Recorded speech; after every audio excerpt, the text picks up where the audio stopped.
I'm going to read to you my article entitled "The Dangerous Feminine Rises, a Call to Stop Doing Charity Work." Here it is. Charitable organizations do not just buffer patriarchy. They counterbalance it. Nonprofits act like the other end of a teeter-totter, stabilizing the harm of oppressive systems so they never collapse under their own violence. By feeding just enough people, by gifting just enough money, they uphold a system that was never built to nurture life. Religious organizations, NGOs, and 501c3s are, in essence, money laundering operations. They're a balm for the wealthy conscience, while the root causes of harm remain untouched. This is the same pattern the feminine has held for millennia, patching wounds left by the destructive masculine.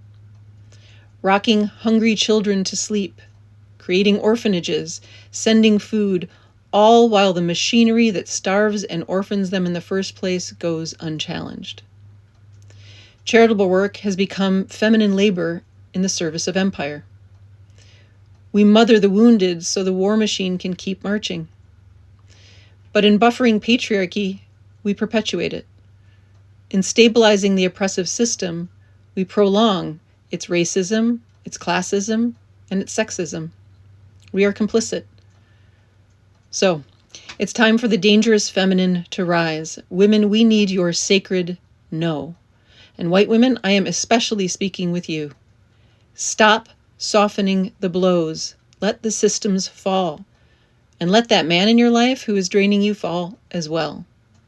Stop doing personal charitable work. And it's okay. We will help them back up later, but they must defect first. As my friend Ginny says, they don't get to fuck or eat until they defect. That's correct. That's the right posture. So no more orphanages propping up a society that refuses to care for children. No more charities soothing a world that should burn its cages down. No more sweetening the brutality of empire with our good hearts. No more to any of it. And to the leaders of charity, people like Mackenzie Scott, Lynn Twist, and Amma, I see you. I know, with a G, as in gnosis, I know your hearts. I know you want to serve. But you must defect. Withdraw your balancing hand. Let their side of the teeter-totter fall to the ground now. Let patriarchy crash so its true harm can no longer hide behind your mothering. Then, come build with us. Help seed new systems rooted in natural law.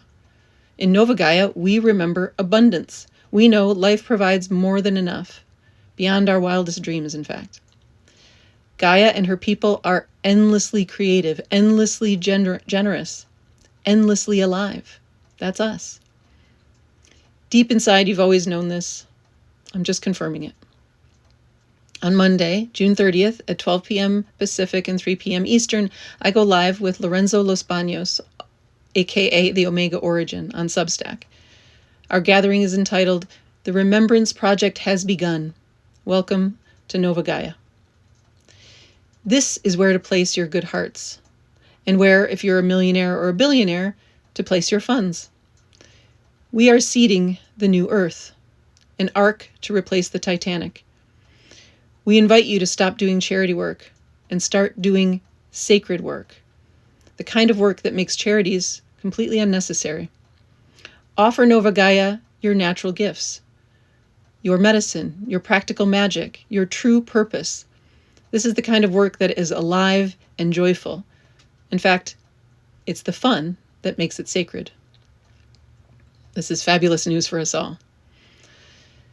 So if you're ready to defect, subscribe to me, share the recording, show up for the live stream, bring your vision, bring your resources, your hands and your heart.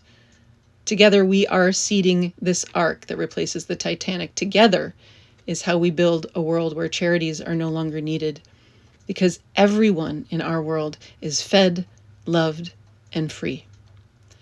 The dangerous feminine is rising, and we are her voice.